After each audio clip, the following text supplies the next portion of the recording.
جب تک بکے نہ تھے کوئی پوچھتا نہ تھا، آپ نے خرید کر ہمیں انمول کر دیا۔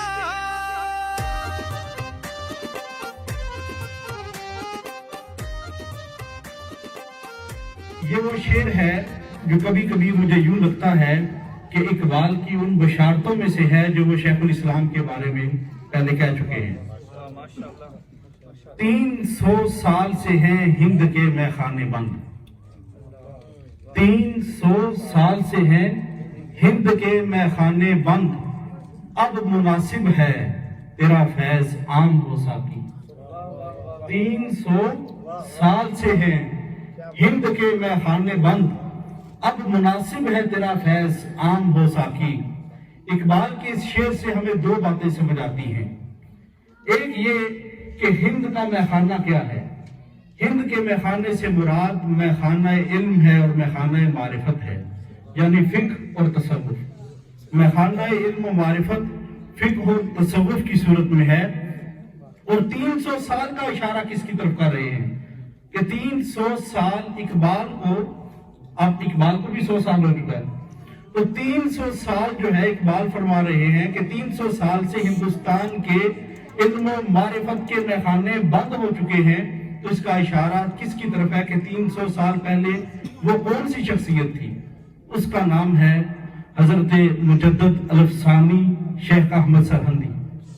تو حضرت مجدد الافسانی جو ہندوستان میں سب سے بڑے تجدید دین کے علمبردار ہوئے ہیں، ان کی طرف اقبال اشارہ کر کے یہ کہتے ہیں کہ 300 سال سے ہیں ہند کے میخانے بند، اب مناسب ہے تیرا فیض عام ہو ساقی۔ اب اگلی بات یہ ہے کہ 3 صدیاں پہلے کی اقبال بات کر رہے ہیں کہ 300 سال پہلے ایک مجدد آیا تھا، تو کیا اگلی 2 صدیوں میں کوئی مجدد نہیں تھا؟ سوچنے کی بات یہ ہے کہ اگلی 2 صدیوں میں بھی تو کوئی نہ کوئی مجدد آیا تھا، لیکن اقبال کا حوالہ 300 سال پہلے کا کیوں ہے اور ان دونوں کا حوالہ کیوں نہیں دیتے؟ اس کو بھی پھر سمجھنے کی ضرورت ہے۔ جہاں تک میں اقبال کو سمجھا ہوں تو اس کی 2 وجوہات ہیں۔ پہلی وجہ یہ ہے کہ اقبال اس شخصیت کو مجدد ماننے کو تیار نہیں ہے جس نے کوئی سیاسی جدوجہد نہ کی ہو، جس نے انقلابی سیاسی عملی جدوجہد نہ کی ہو، اقبال اس کو مجدد نہیں مانتے، پہلی بات۔ دوسری بات، اور اس کے لیے دیکھیں ہندوستان میں ایک ایسے مجدد بھی ہوئے ہیں کہ جن کے علم و فضل کے اوپر، جن کی تفسیر، حدیث، فقہ اور علم کی جو خدمات ہیں، اس کے اوپر کسی کو کوئی شک نہیں ہے، کسی مسلک اور فرقے کو کوئی شک نہیں ہے، شاہ ولی اللہ محدث دہلوی۔ لیکن چونکہ ان کی کوئی سیاسی جدوجہد ہمیں نظر نہیں آتی، کوئی انقلابی جدوجہد ہمیں نظر نہیں آتی، اس لیے اقبال نے ان کا نام بھی اس لسٹ میں نہیں ڈالا۔ اب آگے چلیں، اب اس کے علاوہ جو 2 صدیاں ہیں ان میں جو کوئی مجدد آئے ہوں گے، پھر ان کو اقبال نے کیوں شامل نہیں کیا؟ اس کی وجہ یہ ہے کہ اقبال وحدت امت کا علمبردار ہے۔ حضرت شاہ ولی اللہ محدث دہلوی کی صدی جب ختم ہوتی ہے تو ہندوستان میں فرقہ واریت اور مسلک کے اوپر ایک بڑی تقسیم شروع ہو جاتی ہے۔ دارالعلوم دیوبند کا آغاز ہوتا ہے، اور پھر اس کے بعد بریلی شریف سے بریلوی اور دیوبندی کے نام سے 2 مختلف مسالک جو ہے وہ اہل سنت کے اندر یہ رواج پاتے ہیں۔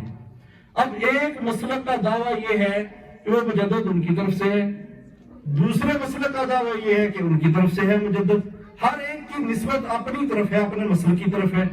اقبال ان دونوں مسالک کا کبھی بھی ذکر نہیں کرتے، نہ نام لیتے ہیں، بلکہ اپنے آپ کو اس سے بلند رکھتے ہیں۔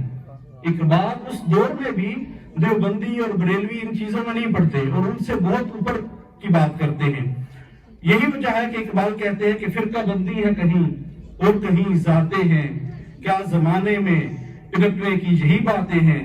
اور وحدت امت کے حوالے سے اقبال کا یہ کہنا ہے کہ ایک مسلم حرم کی پاسبانی کے لیے نیل کے ساحل سے لے کر تا بہا کے کاشغر۔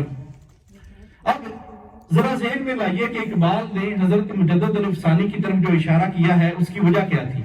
اس کی وجہ یہ تھی کہ مجدد الافسانی نے اکبر بادشاہ کو اس کے دین الہی کے خلاف چیلنج کیا تھا، اور ظالم اور جابر بادشاہ اور حکمران کے سامنے کھڑے ہوئے تھے حق کا کلمہ کہہ کے۔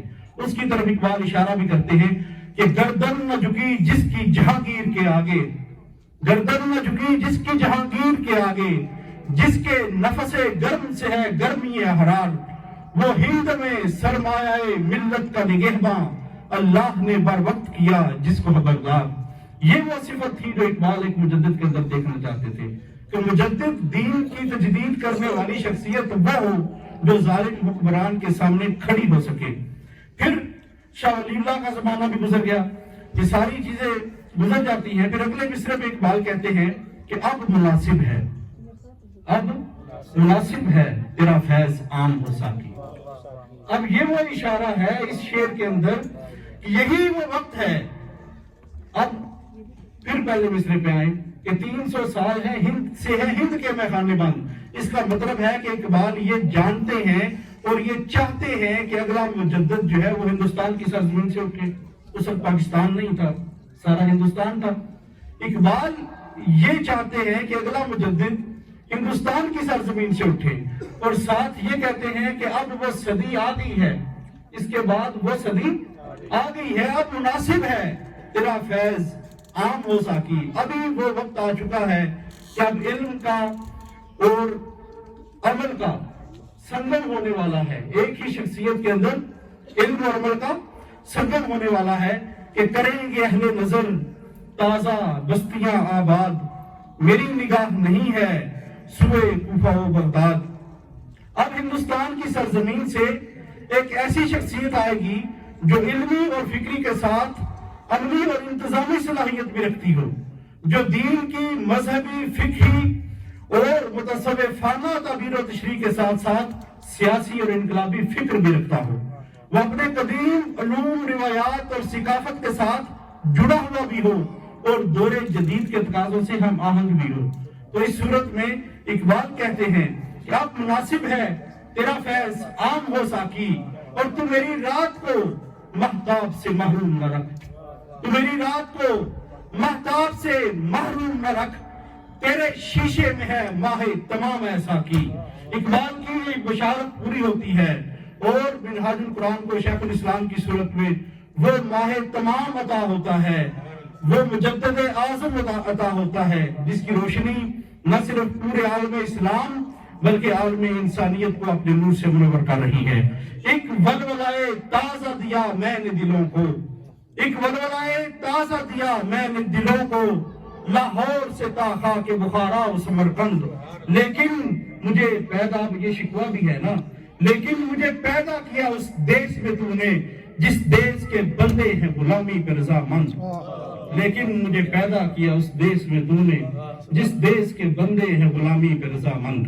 واہ واہ واہ۔